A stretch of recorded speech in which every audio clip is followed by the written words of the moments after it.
I'm Investigator Driscoll, and this is Lieutenant Raines.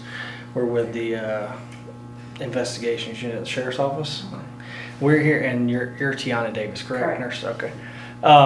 We're here last week. There was an inmate in I-8. Are you familiar with that inmate? I am. Okay. Do you remember his name? By chance? Wingo. Wingo. Okay. While watching the video, we noticed that you were paying attention to him a lot during that morning and everything. Could you explain what was going on with him and what he was saying, if he was his actions? So when I was at the computer or whatever, he rang the bell and he said that he couldn't breathe. Okay. And so I informed the charge nurse. I'm the secretary, the unit secretary. Right. I informed the charge nurse that he was stating that he was under distress. And the charge nurse is Annalee Visser. Okay. And she just said, he's okay. He's okay. So I'm thinking, okay, well, I'm going to watch him and see what he does or whatever. Right. And I watched him. He sat down. And he lay down for about maybe a minute or so. And then I was like, so I couldn't tell because he had the covers over. And then after that minute was up, he jumped up and he started beating on the window, saying that he could not breathe. And I kept saying, Annalee, he needs help, he needs help. And then the tech also said, you know, pop the door, let's just go get his vitals or whatever. He's okay. He's just, his oxygen level was such and such. Do you remember what tech that was? That was Tiffany. Tiffany. Proctor. Tiffany Proctor? Yes. Okay. So we were like, you know, just go check him, go check him. Yeah. No, he's okay, he's okay. So once he banged on the door, he fell back because I'm assuming he couldn't breathe. So you saw him fall back? I saw him fall back. Describe fall back. Like, What do you mean? like he went back like that. Did he And fall onto a bed, onto someone else's bed. Okay. So then he gets back up and he falls back on another person's bed. Okay. So they drag him back to his bed. And then he gets up again, I'm assuming now because he's really scared. And he falls back into the shower. He's like, oh, like that into the shower.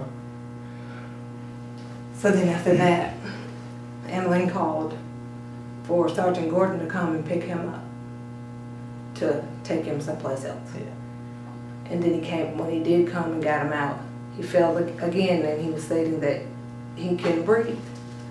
And you were sitting at the desk Yes. at that time from what I Yes. remember, and he was on the floor, so Yes. you were able to understand what he Yes. was saying? Okay. And then by the time he came up they brought him to the desk or whatever, he was saying, I'm not playing. I'm my mama, I'm not playing. And so he just laid there for a minute, then he finally helped him towards where he was leaving out, and then he fell down again. Then they picked him up and put him in a wheelchair, took him over. Were you part of are you normally, like when y'all do shift change, do y'all interact with the other shift about the inmates in the cells, what's going on with them, how they acted during the night? Do you have anything? Okay, you don't do it. Okay. No. But the 2 hours you were here with him, did you see him acting out in any way? No. Fighting? No. Cursing? No. Screaming, yelling? No. Just, he only asked for help. He just wanted help? He just wanted help. Okay. That's all I saw. Okay. And you said that you advised the charge nurse Yes. of That's all the what I did, situations? yes. And then after you saw him fall out, did you say something then as well? Yeah. Okay. And is this the first time that you have seen that inmate down here? Yes. Or, okay. Are you That's my no first time. interaction with him before? No. Okay. All right. There was a sergeant and a deputy here Gordon. that responded. Let's go to the time where Mr. Wingo came out of the cell, was sitting outside the cell. Okay. Were there any comments made by the deputies that you can remember that would be of note? What was their conversation with either you or any other staff member in the infirmary?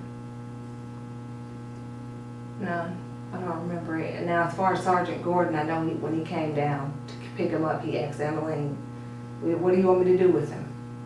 And she said, "Just take him, get him away. He's like he was acting out or something, she was saying, but he couldn't breathe.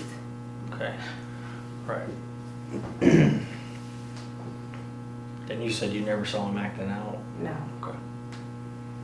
All I know is he asked me for help, and then he, of course, he beat on the window because he was still saying that he couldn't breathe. And you said he pressed the emergency button He first did. before he even came to the He window did. asking for help? Yes, he did. Okay.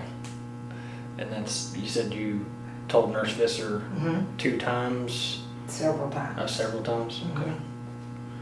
Okay. And what was the other lady's name you mentioned that you, Tiffany Proctor? Proctor. Is she here today? She is. She is here today? Okay. All right. I don't know if she's in the back, but I know she's here. Okay, so, good. All right. But yeah, I didn't. All right.